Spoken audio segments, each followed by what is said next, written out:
Go ahead. Oh, go ahead. Okay. This is kind of repeating what some other people have said, but we go to the Tesla protests and we come to these events. I even went to D.C. for the hands-off. It just doesn't seem like enough. I mean, you're pissed, I'm pissed, we're all pissed, and we come here and we talk, but there doesn't seem to be anything really meaningful that we can do. You know? Well, Mike, thank you especially for going to the Tesla protest. It is very meaningful. When the president and Republican members of Congress see these protests popping up all over the country, they know that they're heading down the wrong path. And whether it's tariffs or our foreign policy or cuts to Medicaid and Medicare and threats to Social Security, they know that the American people are not happy about this. The big question is, at what point do they feel it's going to affect their electoral success in the next election? I'm not so sure they're there yet. Now, the president he built a base of support that in some ways I think is kind of unprecedented with the support of the Republican Party, the base of the Republican Party behind one guy. But well, let me just say, political gravity is a real thing. I know a little bit about gravity, and political gravity is a real thing. The gravity is going to increase on this guy.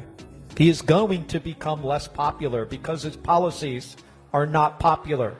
And as he becomes less popular, as he drops down into the low 40s in approval rating, and then into the 30s, the Republicans in the House and the Senate are going to start to distance themselves from him. And they'll start to speak up, and they will get off the sidelines. So many of them are just sitting on the sidelines. They'll tell Senator Booker and I stuff in private they would never say in public about him. And what you're doing, showing up at these events, has a huge impact. So please don't stop. And talk about these issues. I think it was Susan, or it wasn't Ramona, I think it was Susan was talking about Medicaid. I think it's important for folks to know here that we don't have multiple different healthcare systems in the state of Arizona. There's not a healthcare system for people on Medicaid, and another one for people on Medicare, and another one for private insurance or private payer. It's all the same system, and the foundation of that system in the state of Arizona and in other states is Medicaid. A concerned citizen takes the mic at a public forum and passionately expresses her frustration. She's been protesting at Tesla in D.C. and at various local events, but feels it's just not making a difference. She says, "We're all angry, but nothing we do seems to matter." In response, a speaker, possibly a senator or political leader, offers a powerful reassurance. He acknowledges her pain, but tells her, "What you're doing matters more than you think." He explains that when elected officials see protests happening nationwide, whether it's about tariffs, foreign policy, or cuts to Medicare and Medicaid, they realize the people are watching. And while it might not feel like change is happening fast enough, public pressure builds political pressure. He emphasizes political gravity, that unpopular policies always weigh leaders down eventually. The speaker believes that the president, who may currently have strong support, will begin to lose it as his approval drops. When that happens, if we kick 400,000 people off of Medicaid, hospitals like TMC, where Gabby was born, and our grandkid was born at TMC, or Banner, they lose a significant amount of revenue. But they don't lose the patients. They just stop getting paid for them. But they have to lay off staff, and they have to cut expenses. And what that will do, it will collapse the rest of the healthcare system. So it doesn't matter if you're on Medicaid or not. You should be against these Medicaid cuts, because regardless of who you are, they're going to affect you. So I can't help but wanting to just say to you, they want you to feel powerless. They want to overwhelm you. They want to make you think that you can't stop this. They want you to make that you think that you are ultimately incapable of stopping their power and their might. But I want to tell you this right now, that we. Excuse me. No, I'm sorry. We'll let you speak if you want to speak. But if you don't sit down, we're going to have to bring you out. You will have to leave, ma'am. Alrighty. We totally understand you. We understand. But you're going to have to leave, ma'am.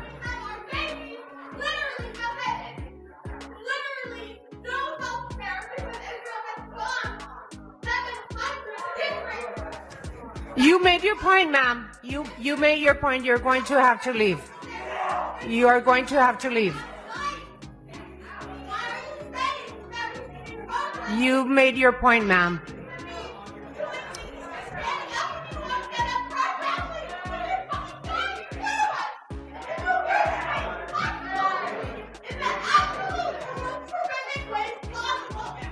Who's the next speaker?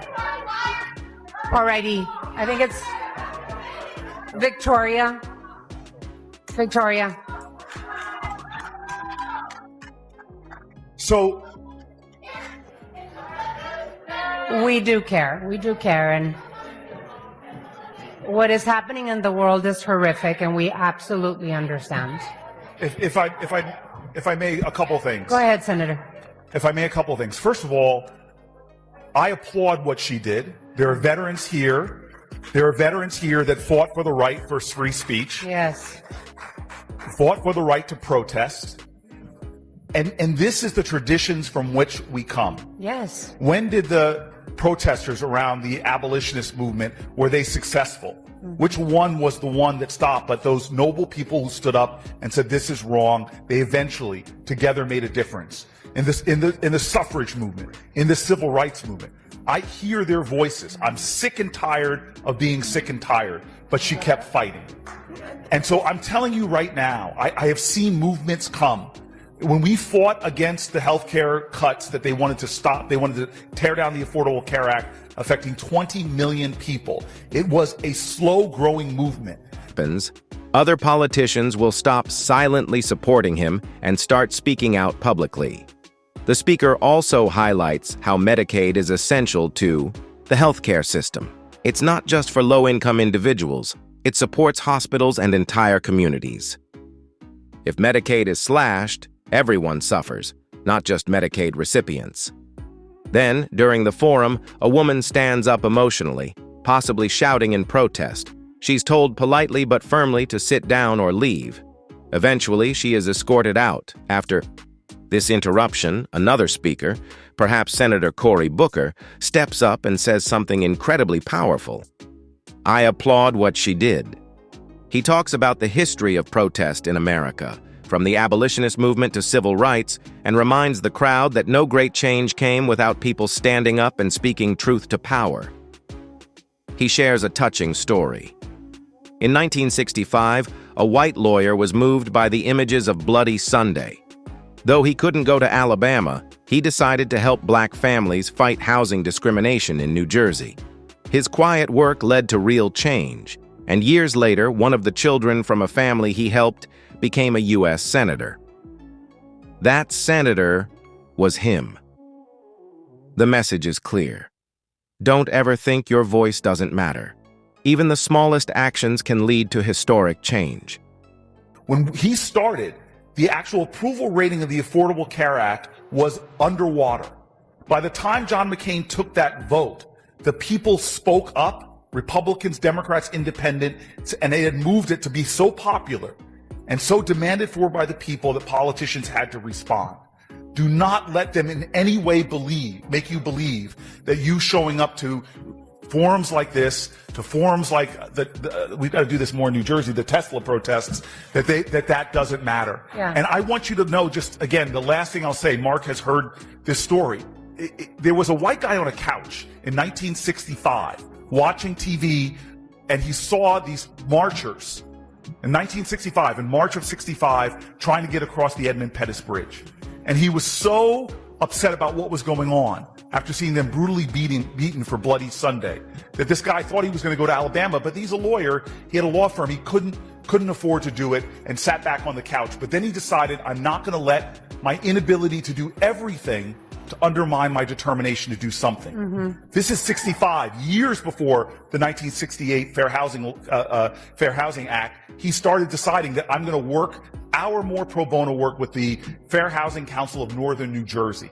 And he started getting pretty good with helping them take black families denied housing in large areas of the wealthy, affluent suburbs of New Jersey, representing them, sending white couples behind them. When they were told the house was sold, the black couple would leave, and the white couple would come and find out it was still for sale. They exposed it. They brought public attention and the like. And finally in 68, the law was passed, and now he was on the right side of the law. But let me tell you something. One of the families he represented in a very dramatic way, they were denied housing. White couple found the house was still for sale. They put a bid on the house for the black family. On the day of the closing, the white family didn't show up. The black father did, and a volunteer lawyer, the real estate agent, saw that he was caught in this and stood up so angry that this guy exposed what he was doing. He punched the lawyer in the face and sigged the dog on the black man.